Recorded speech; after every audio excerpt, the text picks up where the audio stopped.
Hi friends, I'm Jack Watson, UI UX designer, illustrator, animator, donut connoisseur. We're going to be working on an Illustrator illustration challenge today, covering how to vectorize your sketches, which I know is a very popular topic.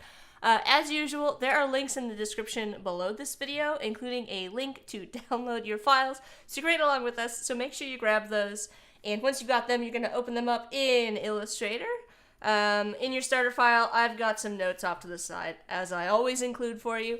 We're going to be going over all of this today, but they're just for your reference there as you're working. And then I've also got some sketches in your file today. We're going to be making some bird sketches. Birds and jorts? Borts? I don't know, maybe. But I put together some sketches that you can feel free to use them as you like. I also wanted to put them in here so you could get an idea of kind of how I sketch. There's no right or wrong way to sketch. I like to keep things pretty simple. You'll notice that these are pretty loose. Some of them are more complex. If you're having trouble getting started with sketching, I'd recommend picking a topic. I went ahead and picked birds for my exploration. You see I've got a little bird and a birdhouse, a bird and a squirrel, some geese for clever over in our chat, and some birdhouses. But they all kind of have the same style. They don't have a lot of details. I'm just getting the concept and the composition down. So now that we've got our topic and we've come up with some sketches, I'm going to hop over to Adobe Stock so we can get some references. Where's clever? We got a goose. I know, Katerina. Not the jorts. It's been a topic, Ryan. It's been a thing on Adobe Live. I don't pretend to understand it. So I'm gonna type in bird and birdhouses. You don't need to type in a specific bird, and I didn't have a specific bird in mind when I created these. Ooh, you know what? I think let's do birds. I don't want only birdhouses. Let's get some birds and birdhouses in there.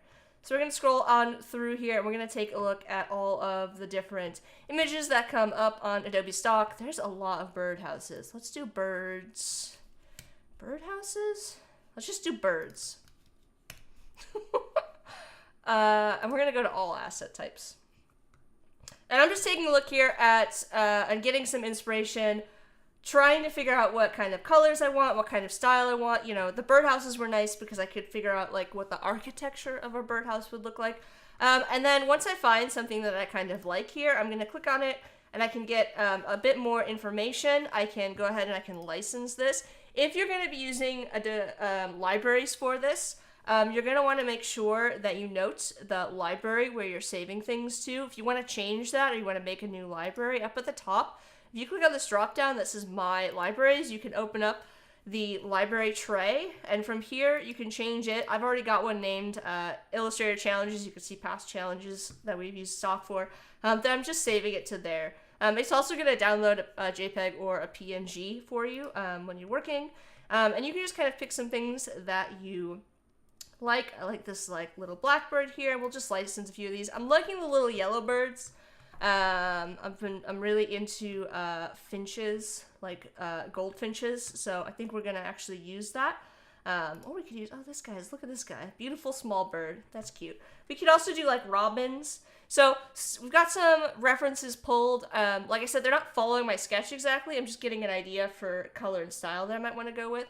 Once you've got that in your head, store it in your brain. We're going to go over to color.adobe.com, and we're going to actually type in some of those birds that we liked into the Explore tab. So if we go over to the Explore tab, the reason I like using Adobe Color, and particularly the Explore tab, is you can type in terms that you like. So we can type in, oh gosh, I've already forgotten what I put in. Robin was one of them.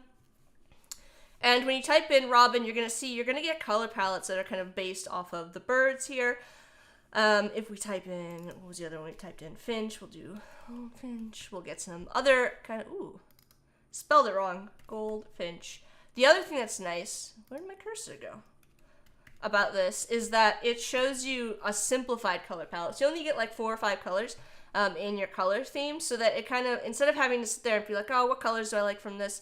It kind of gives you a starting point for your illustration. So once you've got your sketch, you've got your reference, you can search for some color palettes, and then you can just go ahead and add these to your library as well. So I'm going to add a few of these. When I'm looking for colors, something that I like to look for is something that's got a lot of contrast, so a lot of good values. So this color palette up here, this one, really beautiful colors, not a lot of contrast. That's going to be a problem if we have overlapping elements in our illustration. They're not going to stand out enough from each other visually. So I would pick something that's got a large range of like nice darks and lights that we can work with. So we're going to have like the darker colors in the bird. We're going to have the yellow accent colors. So I would go ahead and just license a few of these. I'm going to add a couple of these to my library. Again, up at the top here, make sure you've got your library set to the one you want to work with in Illustrator. But if you don't want to work with libraries, you can also download the JPEG. Ryan's all out of sorts. Jorts? I don't know what's happening in the chat anymore. There's so many Jorts jokes. Clever's here. I got goosed late. Welcome, Clever. All right, so now that we've got everything to get started, hopping back over to Illustrator, I'm going to go ahead and pick one of these sketches that I want to work with. So I'm going to open up my libraries panel. Up here in your window dropdown, that's where you can find all of the panels in Illustrator. So as we're working through this today, if you see a panel and you're like, I don't know where that is, just make sure you go down here, and they're all in alphabetical order. So this one, libraries, if it's got a check mark next to it, it's going to be open already in your workspace. You just have to go and make sure that it's visible. In this case, the libraries panel is kind of hidden over here, so you want to pop that open. So in my assets layer, if you're working with any ones that are you downloaded and saved to your desktop, you're going to want to drag those in from your downloads to your desktop. In this case, I can drag them right from my library. I'm just going to drag some of my little birds in. And you can see these are not super similar to what I had in my sketch, because it's not really important that I have the exact pose from my sketch. I just want to get an idea of the wing pattern, the sort of body structure of these birds, like where the placement is, the size of the head, etc., and all of the coloring that I like on them. We're also going to pull in some of our color palettes. So with color palettes, I'm going to right-click, and I am going to go ahead and I'm going to choose, you've got a couple of options here when you right-click on these. You can add, let me click on one that you can actually see the menu. You can add the color to the your swatches, or you can add the entire theme to your swatches. So what you're going to want to do is you're going to want to add the whole theme at once. And you can see when I do that, I'll add a bunch of these all at once. Each one of these, no matter how many you add, is going to get added as a separate folder in your swatch library. Again, all of these windows from the window menu if you're looking for your swatches. Now you notice that some of these have little triangles next to them. That means that they're global swatches. So you're going to want to make sure when we're going to be working with the color panel up in the up here to adjust the tints. So in order to do that, we need to select all of our colors in our color group by holding down Shift and clicking the whole selection there, and then using this little menu option, I'm going to go over here and I'm just going to check on global. Now when I do that, when I select one of these colors, I'm going to get this tint slider so I can adjust the color percentage in my design. Okay, so now we've got everything that we need to get started. I'm going to go ahead and I'm going to drag one of these up onto my artboard. We're just going to go with the very first one that I drew. The little bird and the little sun in the background and the clouds and such. We're just going to drag it onto our artboard. Mercurial's here. Welcome, Mercurial. We've got a live chat over on Behance and on the Adobe Live YouTube channel, so feel free to stop by and say hi.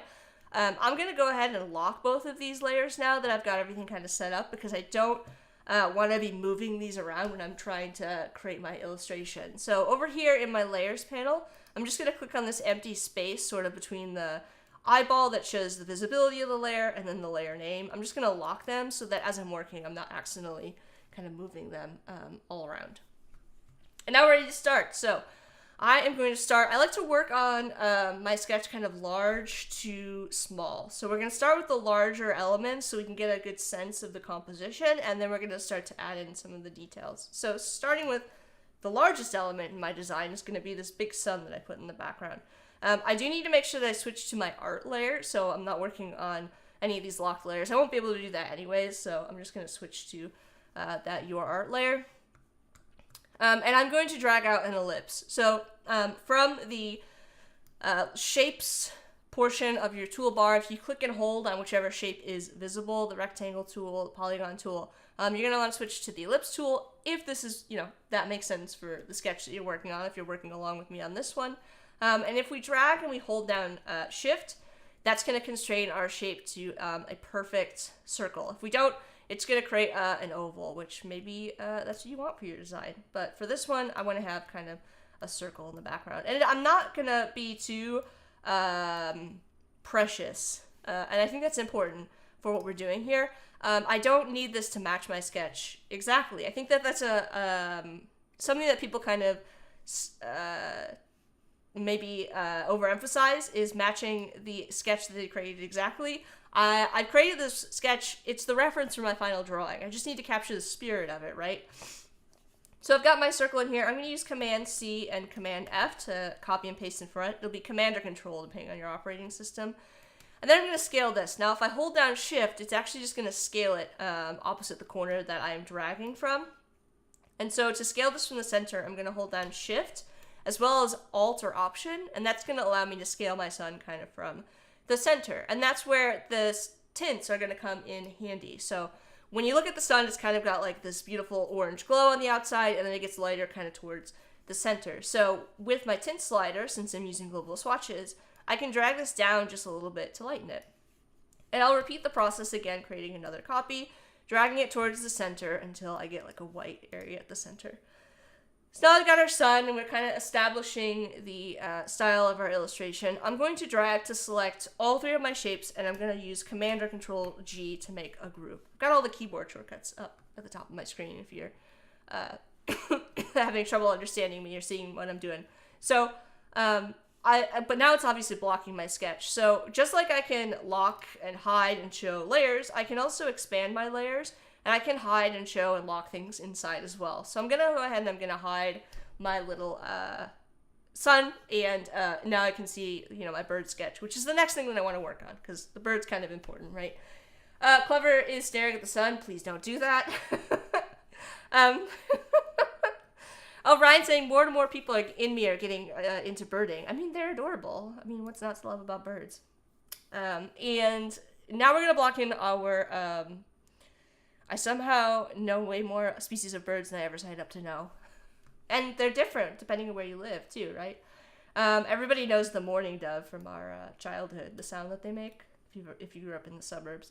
Anyways, I'm going to drag out another ellipse here, and this time things are going to get weird. So I'm dragging out an ellipse. I'm going to increase the tint again so we can see it.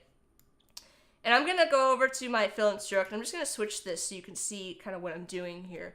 And I'm just making this the size of my bird. So this is going to be the basis for my bird's body. So I want to make sure that I've got it kind of stretched to fit the from the shoulders down to the tail of my bird. And I'm going to make another circle here, dragging out another ellipse. And this is going to be the basis for the head of my bird. I'm going to select both of these, holding down Shift, and just change the color for a sec so it's a little bit easier to see what's happening next. And if we take a look at our references... this one's a bit unique in that the body of the bird is all yellow, but this one's actually got like a lot of dark, coloring on the body and on the wings. And that's actually going to benefit us if we decide to go that route. Because if we go up here and we take a look at what this looks like with our sun visible, we don't have a lot of good contrast. Remember I was talking about picking a color palette with good contrast? So what we're going to do is we're actually going to set the body of the bird in our darker colors. We're going to grab we can use like a black. I actually think I'm going to go with like a kind of like a brown or like a purple brown for this bird. And that's going to help differentiate it from our background. We can still add our yellow accents. So I'm going to go ahead and I'm going to hide my sun again. And I'm mostly working with simple shapes today. So what we're going to do is we're going to grab a rectangle tool. And we're going to use this rectangle to cut the angle of the wing on our bird. I know that sounds a little scary, but I'm just going to drag out a relatively long rectangle. I want it to be long enough to cover the entire shape for my bird. I'm going to switch to the selection tool. And if I hover over the corner, I can drag it around to rotate. And I'm going to rotate it holding down Shift. And you can see I get a little indicator for the degrees as I do that. It's going to constrain it to 45-degree increments. So I'm going to drag this over top of my bird. And this, again, would probably be easier to see if I had just like a stroke on it instead of a fill. I just want to align it generally with the body of my bird. I know things are looking crazy, but once we start to kind of carve things out, it's going to make a lot more sense, and it's going to come together pretty quickly. So we've got both of our shapes selected, the shape that we want to use to cut with, and the original shape for the body of our bird. I'm going to hold down Shift to select both of them, and we're going to use our shape builder tool.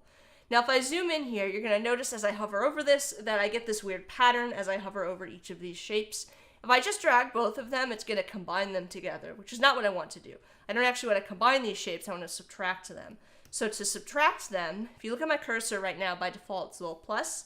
If I hold down Alt or Option, it's going to change it to a little negative symbol, which is going to help you subtract. So the plus is going to add, the subtract is going to subtract, the negative sign.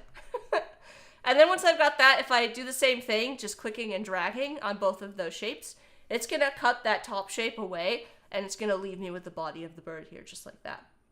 We could do the same thing for the head and the body, selecting both of my shapes, switching to the shape builder, and dragging to merge both of these shapes to create the base. It's kind of looking like a little rubber duck right now. If we wanted to get fancy with this, I can use the direct selection tool and select these two inside corners. And I could use the little live corners if I wanted to round them out a little bit. We'll be a little fancy about it. Do the same thing down here if we wanted to. And then I need to add the yellow accent to the inside of this, right? Like a bird, the body of it's got this darker color, but it's still got a lot of yellow. So for that, I'm going to go up and I'm going to use Object. I'm going to use something called an offset path. So we're going to go Object, Path, Offset Path. Chat's still talking about jorts. Let me know if you have any questions about birds. So an offset path is going to create a second shape that either extends farther out or compresses inside. So if I use a positive value, you're going to get another shape that's kind of extending outside of the original, but you can see that it's a perfect, it's like perfectly the same shape, just extended by however many pixels I pick. So if I go down into the negative values, now I can create a shape that's kind of cut into the shape that I created. So if I hit OK, and I change this to yellow, you can see that now we've got kind of our yellow accent color on the inside of our bird. And we'll take a look at this and reference it here. It does look like towards the belly, it gets a little bit thinner, more of that darker color. So I'll just drag this over a little bit so that I've got the more of that darker color on the outside edge. Now real quickly and real simply to make the wing, I'm going to go ahead and I'm also going to use another ellipse, holding down Shift to drag it out. And I'm just going to make a nice pointed shape. So I'm just going to drag with the direct selection tool, clicking that bottom point, I can just drag it down to create my sort of wing shape. And now I'm going to go ahead and I'm going to do the same thing. I'm going to select that whole shape. I'm going to rotate it again 45 degrees holding Shift. It's kind of the nice thing about working with 45-degree increments is that it's always very easy to kind of rotate and line things back up, right? We're going to change that to our darker color. So now we can kind of place our wing here. We can scale this up a little bit. I'm just holding down Shift as I do this to kind of get it into place, right? And the wing is a pretty good amount of the body, right? But you'll notice here on my reference that it still cuts a nice angular line. So we can use our Shape Builder tool again, holding down Shift to select the body and the wing. I'm going to grab the Shape Builder and I'm going to hold down Option or Alt to remove that outside part of the wing. So now my wing is also cut to the inside of the silhouette of my bird. We're still working with simple shapes here. This is probably going to be the most challenging thing that we do today, and that's going to be the pen tool, and we're going to keep it really simple. So we're going to add the tail, and we're going to have the tail follow the same shape of the body, right? So we need to go here. I've got Smart Guides on, by the way, under View, Smart Guides, it's checked on. So you'll notice maybe I'm getting these little indicators. So when I hover over this anchor point here, I can go ahead and click to create these points. And I can follow the angular shape of my original tail. Now, obviously, my tail is in a different position than the one that I drew in my sketch, but that's okay. What's the hotkey to stop a curve on the pen tool? Well, all you have to do is click. So I've got the pen tool here, and if I click and drag, then I'm going to get curves. So if I just click 1, 2, 3, 4 points, and then close it off, when I close off a shape, I click on the original place where I started, and it's going to create a little, it's going to show my cursor with like a little circle. That means I'm closing off the shape and making a closed shape. Val saying the jorts conversation is still alive. Oh, it never ends. We're going to see if we can get jorts in here if we have enough time. I'm actually going to leave the bird as it is right now. Drag to select all the pieces as I did before. Hit Command or Control G to group it. So we've got two separate shapes now. We've got the sun We've got our bird. The next step that we need to do to build on our composition is to add a birdhouse. And this is actually a really simple shape that we can use to do this. So we're going to go over here to our shapes tool, shapes menu in our tools, and we're going to switch to the polygon tool. And when I drag out a polygon, it doesn't really matter what shape I start with. I'm just going to hold down shift again to keep everything kind of straight and nicely aligned. And when I release, you'll notice there's a little diamond next to this.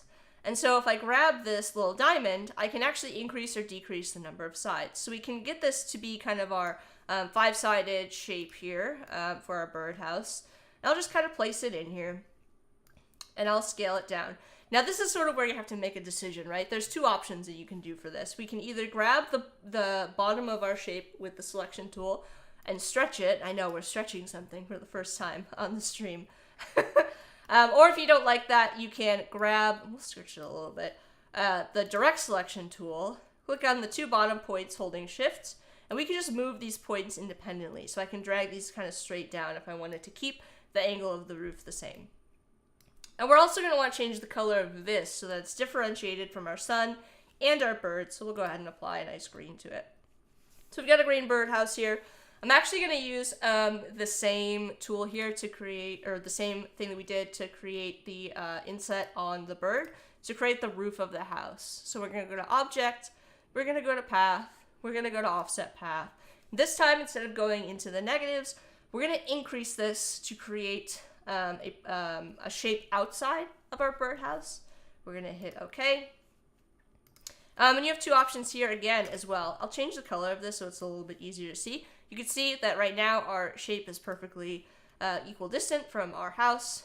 We could just go ahead with the pen tool and we could actually remove these 2 bottom points by clicking on them to create a shorter shape there. But if you wanted to, we could also drag these up if you wanted to have like a fancier style roof with a little bit of an angle to it that kind of meets with our original sides of our house there.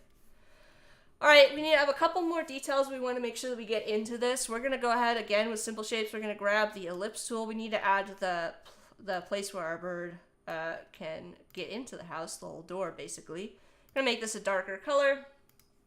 There we go. And I'm going to use Smart Guides to just align it to the center of that shape there. Switch to the rectangle tool, drag out kind of the base here, change the color of that. There we go.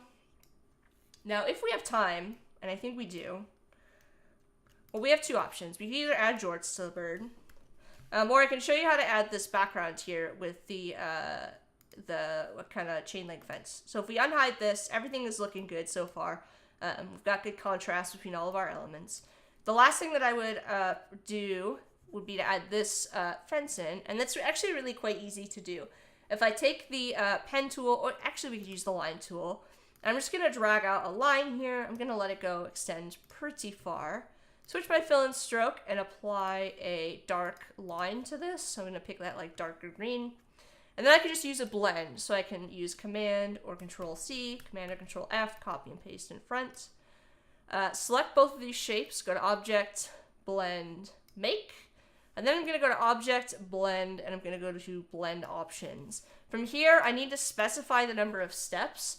I don't have a specific number in mind. I'm just going to use the keyboard up arrow until I get the number of lines that I want. And then very easily, we're going to go to Objects, Transform, Reflect, flip it vertically, and make sure that you hit Copy. When you hit Copy, that's going to create the set of lines that you need. I'm actually going to move these over a bit. There we go. Drag out a rectangle for the top edge of our fence there, and then this is a little bit of a bonus, but we're going to grab our ellipse tool using our Smart Guides to line up with the center. Shift and Alt, drag out a shape here that covers the entire fence, and then holding down Shift to select all of those objects in my Layers panel. Maybe a bit of an advanced move, but we're going to go to right-click. We're going to go Make Clipping Mask. And now we've got our fence. Oh, I didn't include that blend. That's okay. We can actually open up our clipping group. Just drag it right in there. And let's hide our sketch so we can take a look at what that looks like. Very nice. You can figure out how to add the jorts to your bird. I'm sure you could use like a little rectangle, cut this shape, change the color to blue, and be on your way. But if we want to share this to our Discord so we can get some feedback, we're going to go to File, Export for Screens. One important note about this, if you're using a PNG, make sure you export a PNG or JPEG. Make sure you set the background color to white. Otherwise, it'll export out transparent, and it'll look weird if you're using dark mode on in Discord. So we're going to export that out, and it's going to look like this. We're going to go over to our Discord. I wanted to show this off. Kevin is in our chat. Kevin created this lovely jorts design using our knockout group challenge. But once you're ready to get some feedback, again, the link for this is in the description for the video. Under Creative Challenge Feedback Channel, you're just going to drag it in to the message box and say, Final March 2025 Challenge, and you're going to hit enter to share with everybody. I gotta scroll down to the bottom. And there we have it. You can get feedback. You can check out what everybody else is working on. Let's see, we've got like 2 minutes left. I'm going to do this as fast as humanly possible. We're going to create a rectangle. We're going to rotate it 45 degrees. We're going to grab our bird shape. We are going to erase it. Come on, we got this. Alt. Hold on, Alt. All right, there we go. We got some jorts. We'll change the color. Got to change it to blue. Oh man, I messed something up. But there you go, you get the idea. Alright, thank you so much for hanging out with me for this Illustrator challenge. We went over a lot of stuff. Sketching, we went over the whole process to create an illustration in Illustrator using shapes, the pen tool, shape builder, blends. This was a culmination of a lot of tools we used throughout the challenges, so like I said, feel free to watch the replay on this one. We're live once a week on Tuesdays at 12 p.m. Pacific time at behance.net/Adobe Live. And on the Adobe Live YouTube channel, and we've got more content coming up after me. Val is up next. Bye for now, everybody!